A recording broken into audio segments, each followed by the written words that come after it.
a un nuevo programa en nuestro canal, Luz en tiempo de crisis le llamaremos, porque justamente nos encontramos en tiempos de mucha confusión, de mucha indicación diferente.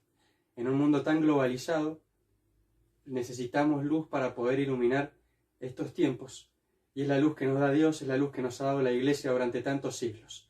Es por eso que hemos invitado al Padre Ramiro Sáenz, párroco de la parroquia Nuestra Señora del Rosario y licenciado en Teología, para que nos brinde luz en estos tiempos. Y si Dios quiere, sacaremos un programa todos los miércoles para que ustedes puedan tener indicaciones para este camino que nos toca andar a todos nosotros en este mundo tan oscuro por allí. Bueno, bienvenido, Padre. Muchas gracias. Muy bien. Hablábamos de luz y confusión en un mundo muy globalizado y justamente nos encontramos con una enfermedad que de hecho es globalizada y se ha dado en todos los rincones del mundo. Entonces, frente a estas circunstancias históricas que nos toca vivir, por ahí uno se pregunta ¿quiénes manejan la historia? ¿Quiénes manejan los hilos de la historia? ¿Y cómo iluminar estas circunstancias que nos tocan? Bueno, como bien decía al principio, vamos a tratar de poner un poquito de luces, pero no las luces nuestras, sino las luces, puedo decir, heredadas de la tradición, no sé si se llama greco-latina o lo mejor que hemos podido heredar de la antigüedad, que se dio de una manera especial en la tradición greco-latina, ¿no? Pero el cristianismo fue el que puso la gran luz, que es Cristo, y gracias a él asumimos todo lo bueno de la antigüedad, se corrigió lo que no estaba exacto y se llegó, por así decir, a la plenitud de la verdad sobre el hombre, sobre la historia, sobre todas las cosas. Bueno, así que bueno, también nos sirve, obviamente, la enseñanza de la tradición y del cristianismo y de la Iglesia, es una sabiduría acumulada la de la Iglesia, para poder discernir algo que se nos está complicando un poquito, ¿no? Porque está todo globalizado y las tinieblas están globalizadas ahora. Una idea confusa, errónea, se difunde por todo el mundo y bueno, hoy hay centros de poder. Se habla de muchos centros de poder, se habla de países, se habla de organizaciones, de la masonería, otros dicen el judaísmo, otros dicen la cultura o el imperialismo anglosajón, ahora se habla de China, la Comunidad Europea, poderes ocultos. Bueno, vamos a tratar de aclarar todo lo posible algunos de estos temas. Bueno, ¿quiénes son los protagonistas de la historia? O sea, ¿quién maneja la historia? Bueno, lo que salta primero a la vista es el hombre.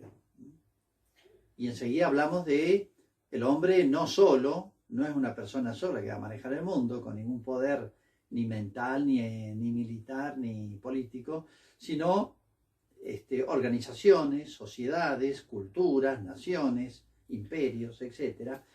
Pero siempre queda de fondo la pregunta de quién es el hombre, porque... Y hay que arrancar por ahí, sí. Bien. ¿Qué es el hombre? Porque si nos equivocamos en saber qué es el hombre, vamos a erramos el diagnóstico, el análisis, vamos a errar en las conclusiones.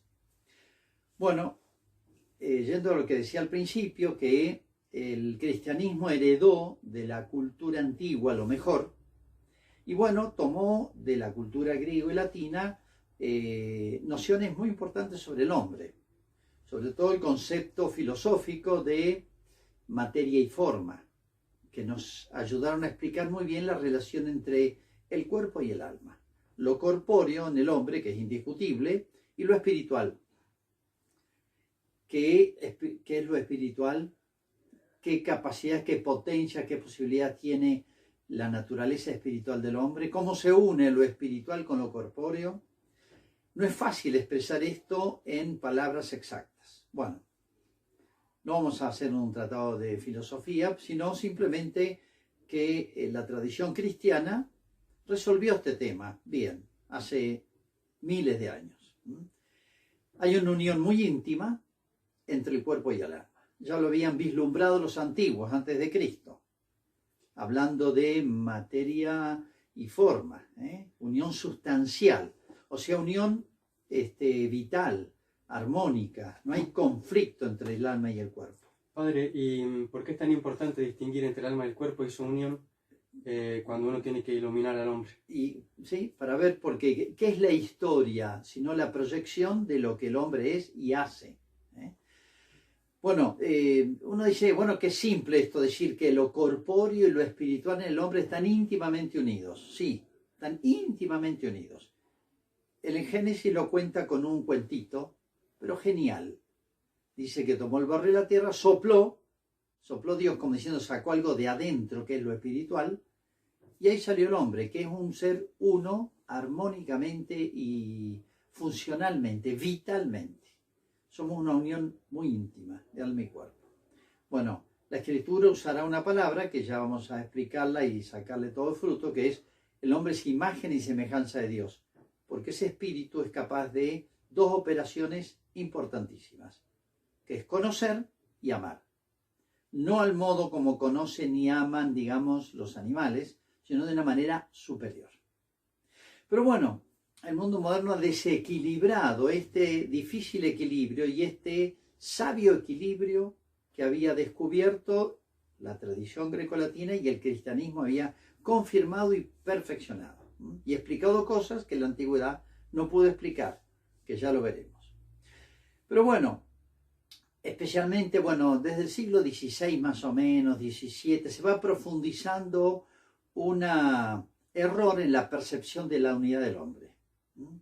Y cuando digo un error, es un desequilibrio. Y por ejemplo, en el siglo XVII, XVIII, se exaltó mucho la libertad. Hasta en nuestro himno nacional, o inmortal es el grito sagrado, libertad, libertad, libertad, ¿no?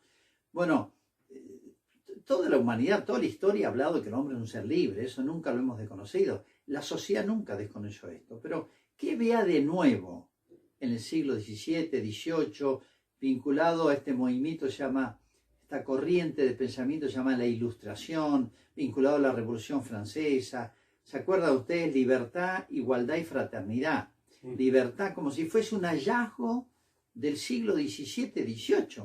O sea, antes no sabíamos qué es la libertad. No, ahí se deformó el concepto de libertad. Y se hizo de la libertad una cosa absoluta.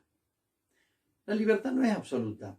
Yo, por ejemplo, soy libre, pero no soy libre de haber nacido 1000 años atrás, ni 1000 años adelante. No soy libre de volar o no volar, no puedo. O sea, mi libertad está muy condicionada, tiene márgenes, ¿no? Entonces la libertad no es un absoluto. Pero bueno, el hombre, se puede decir, ebrio de libertad, porque nos gusta la libertad. El primer síntoma de la adolescencia es yo quiero ser libre, no quiero tener ataduras de nada, todo quiero probarlo yo, quiero experimentar se puede decir, el abismo de la libertad, ¿no? Nos gusta ser libres. No nos gusta hacernos cargo de lo que hacemos libremente, pero la libertad nos gusta. Bueno, se puede decir que esta tentación, que es del adolescente, que quiere libertad, no quiere obedecer a los padres, no quiere someterse a ninguna regla, se pone rebelde. Bueno, el mundo ha vivido como una especie de adolescencia desatada y borracho de libertad, fíjate, ha llegado a límites absolutos y disparatados hoy. Por ejemplo, que la libertad del hombre es creadora. Hoy se habla de crear ciudadanía. Fíjense que todo es crear. Crear conocimiento, construir, crear o construir, es lo mismo. Construir conocimiento es un disparate esto. Si uno lo piensa bien, es una locura. Bueno, los últimos hallazgos o los últimos logros de esta libertad absoluta, contradictoria, es el que el hombre, según como se autopercibe, eso es lo que es. O sea, su pensamiento es creador. Eso es de Dios, no es del hombre. El pensamiento de Dios crea. Dios dijo, hágase el sol, hágase las estrellas y se hacían. Pero yo digo, hágase tal cosa y no se hace. Bueno, eso de autopercibirse o que el hombre crea su sexualidad. Es todo el fondo ideológico del famoso ESI, que se está imponiendo en nuestra sociedad, globalizado también, de que el hombre decide, no tiene sexo definido, él decide lo que quiere ser, desde el punto de vista de su naturaleza física. O sea, cree el hombre, porque la realidad lo desmiente, cree el hombre que sus decisiones, su querer, van a transformarse en realidad. Entonces uno construye su sexualidad, no construye nada, ya viene dada con nuestra naturaleza. Por un lado, entonces, fijarse solamente en que el hombre es un ser espiritual con pensamiento y voluntad y que es capaz de crear y ser creador. No, eso es propio de Dios, no de la criatura llamada hombre. O sea, el alma llevada a sus extremos y reales, el espíritu absoluto y libertad absoluta, inteligencia absoluta es Dios nomás, no el hombre. El hombre tiene un alma creada y limitada. Entonces, padre, la armonía que el cristianismo y que la tradición grecolatina le había dado a la forma y a la materia, al alma y al cuerpo, se va perdiendo en este concepto de libertad desarmado. Un desequilibrio total. Cree que esa alma o ese espíritu es un espíritu absoluto, casi divino. Y tenemos primer disparate, ¿no? Esta libertad absoluta por un lado, pero también en este mundo que predica tanto la libertad, en el cual vivimos, ahora estamos viviendo en un momento donde nuestras libertades son restringidas por todas partes y se anula la libertad. Sí, es una paradoja. El hombre que ha proclamado, que ha logrado, ha conquistado esta libertad absoluta, resulta que nos encontramos atados, esclavos o presos, prisioneros, claro, por todos lados.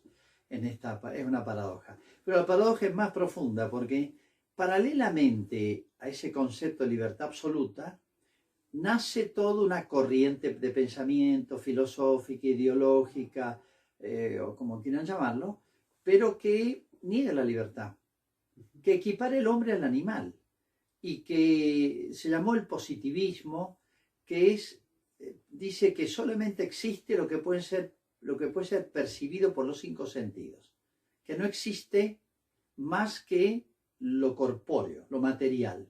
Bueno, entonces el hombre es un animal superior, un poquitito más complejo.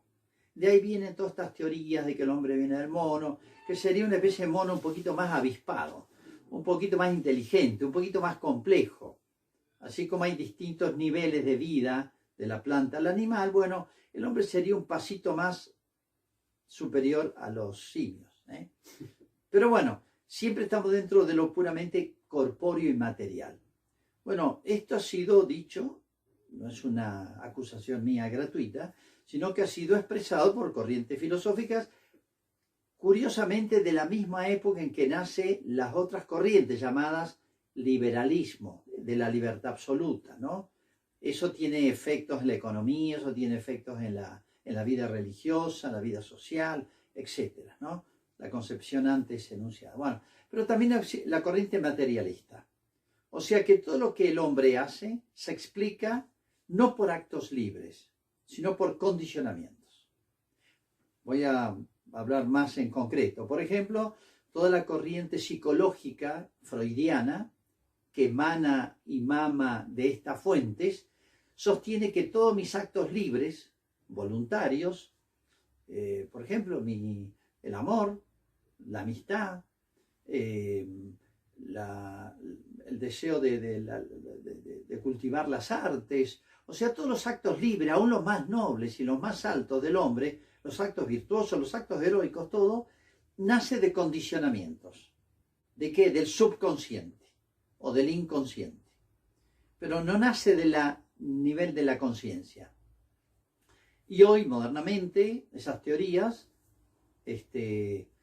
mecanicistas, o sea, todo se explica por un mecanismo del cual yo no tomo decisiones, no soy yo el que decido.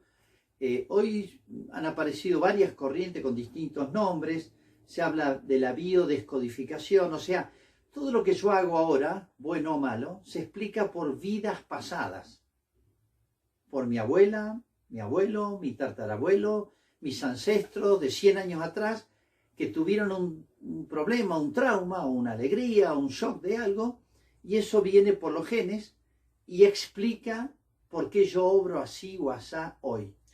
Es otro mecanicismo. Este determinismo y este mecanismo, Determinismo, exactamente. Contrario al liberalismo, también se ha visto en las ideas marxistas, ¿no es así? Bueno, Marx dice esta fórmula, puede ser un poquito complicada, pero la explicaré. Dice, la libertad no es otra cosa que la necesidad comprendida.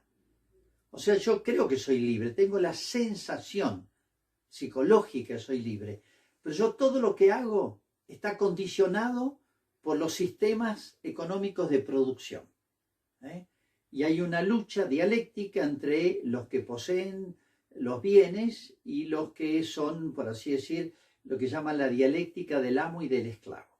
Él lo limita todo a la propiedad privada y a los sistemas de producción. Pero la economía, digamos, es lo que condiciona mecánicamente mi obrar. Yo si obro, pienso, quiero de una determinada manera, son condicionamientos económicos de la sociedad. Cambiando esos sistemas económicos va a cambiar el hombre. Pero no hay libertad. La libertad es la sensación que yo tengo de que soy libre, pero es la necesidad comprendida. O sea, yo no podría obrar de otra manera.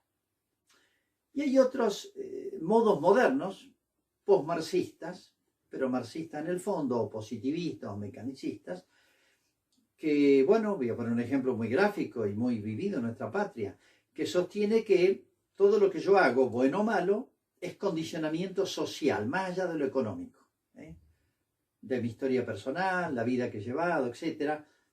Y eso se lleva, por ejemplo, en el derecho al garantismo. Si una persona es delincuente, él no es culpable, no es libre. La sociedad lo hizo delincuente. Por eso el delincuente tiene que quedar libre. Y la sociedad tiene que estar presa o padecer y pagar todo lo que este fulano haga. Porque ¿quién es culpable? La sociedad. Él no es libre. Él es una víctima de la sociedad. O sea, no existe la libertad.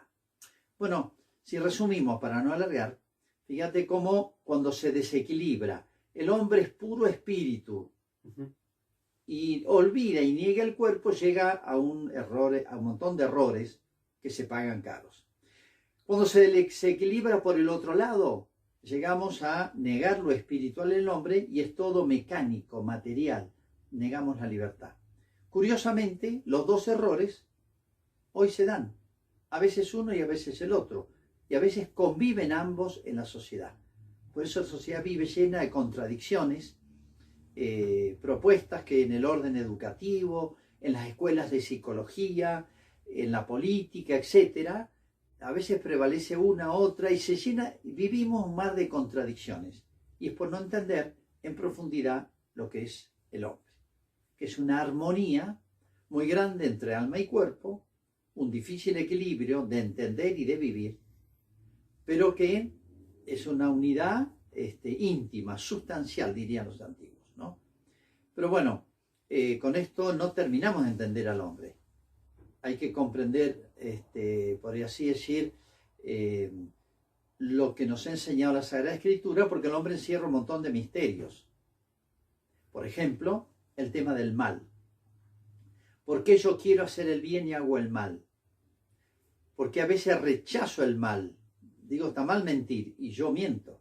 Está mal la injusticia, pero la cometo. ¿Cómo se explica que el hombre es capaz de obrar mal? Estoy arrastrado indefectiblemente por mi naturaleza a obrar mal. ¿Puedo obrar bien? Hay una pregunta que jamás se contestó la humanidad en la antigüedad y que solamente la contestó el cristianismo en un cuentito que está en el Génesis. Pero lo veremos el próximo miércoles. Entonces, primer protagonista de la historia, el hombre. Pero para poder comprender completamente al hombre, no basta con la mirada filosófica, sino que hay que aportar la luz que nos trae la revelación. Y que nos va a dar la clave de un misterio que jamás la antigüedad, pueblos inteligentes, hombres brillantes, no lograron entender y descubrir. Porque el hombre tiene inclinación al bien y al mal. ¿Y quién de los dos es lo preponderante en el hombre? Y también si hay otros elementos que condicionan, que solicitan la libertad humana. Y acá entramos en otro misterio más que ya lo iremos a desarrollar. Bien. luces en tiempos de crisis, queridos amigos. Esperamos que estos programas que iremos llevando a cabo los distintos miércoles puedan iluminar un poquitito este mundo tan confuso en el cual nos ha tocado vivir, y confiando en que Dios en su providencia nos va a ir dando las luces y las gracias para poder afrontar los desafíos propios de nuestra época. Nos vemos la próxima. Muchas gracias. Muchas gracias, Padre, por estar con nosotros. No, al contrario.